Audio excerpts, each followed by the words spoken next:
Thank you very much once again for having the opportunity to be here with you this morning. God is so good. Amen. All the time. All the time. All the time. That's true. I was going to be here for Thanksgiving Sunday, and that was not possible for circumstances that arose. But I have a dear friend by the name of Sonja Pomvenville who lives in the state of Vermont. And I had asked her to write a poem or a short story that I might read for our Thanksgiving service. Well, this being Thanksgiving in the United States, I thought perhaps it would be appropriate to read that to you this morning. Sonja is a wonderful Christian woman. She has faced many obstacles in her life, health-wise. She has the same disease that our daughter has, and that is her immune system was destroyed.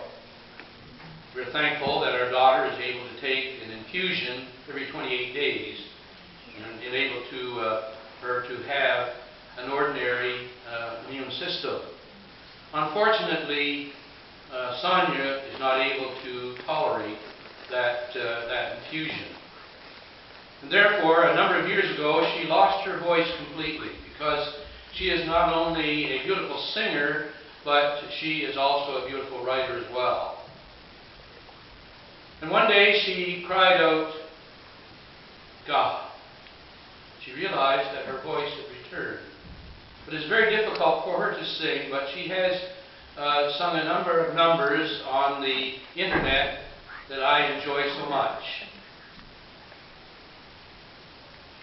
And I want to share with you this morning the short story that she wrote, and it is called The Apron. The day was once as bright as the sunflowers that used to adorn her apron. So new and full of hope.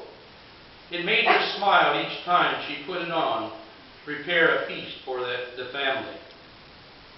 Life lost its shine many years ago, faded into a muted memory of sweet laughter and smells of all home was meant to be on this, the day of Thanksgiving.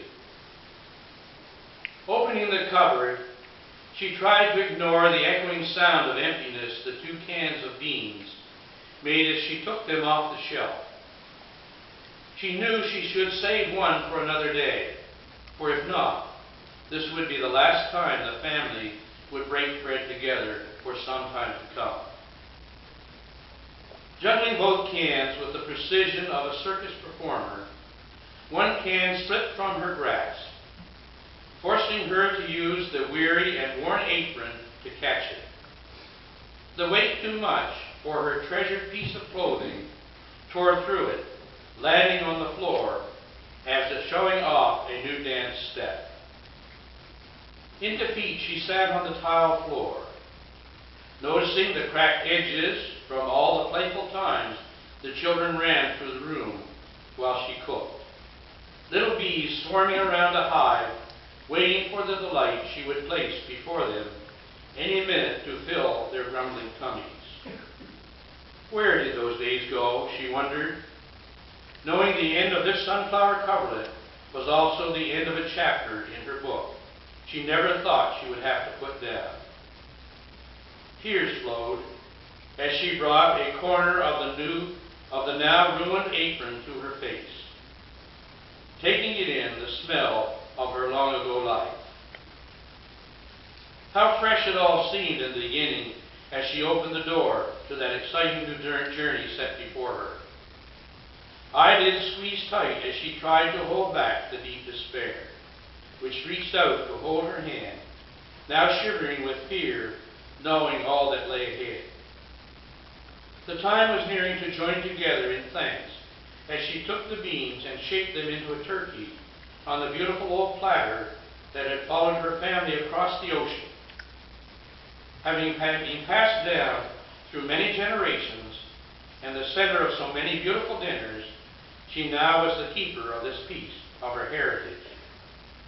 It is called the platter of love. Her mother had told her, for all food that shall touch it will be filled with the light of God. As the family joined hands at the table, a rap interrupted the circle of thanks each member was about to engage in.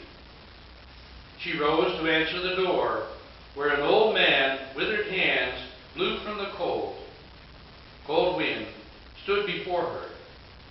She noticed his jacket and thought of her apron, as it was barely held together, holes at the elbows and patches of many different colors roughly sewn to mend the well-worn garment. Without thought, she said to this stranger before her, "Though we have a feast, we would be humbled to have you grace our table with your presence." The raggedy old man smiled and handed her a box. He offered no words, and as she turned to extend another invitation for him to share the meager meal, he was gone. There was no signs of him, but for one patch of material lying on the step. She gently picked it up and turned it over to see a beautiful sunflower smiling back at her. If only she could find him to repair his torn coat, she thought, tucking it in that was left of her apron's pocket. She then remembered the box in her hand. Opening it slowly, she stared in awe. Before her was a brand new apron, the material covered with bright sunflowers. Darkness had already set in for the night, yet a light caught her eye as a shooting star crossed the sky, and she knew the raggedy old man was returning to heaven. One of God's angels, having brought a gift of thanksgiving to fill her heart.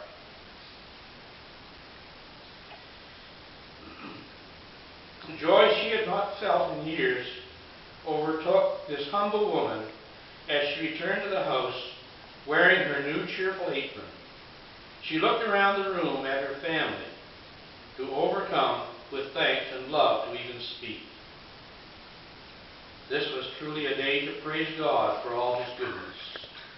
Prepared to serve up her meal, the woman let a cry of jubilation, for there on the platter of love sat a perfectly prepared turkey. Amen. Let's just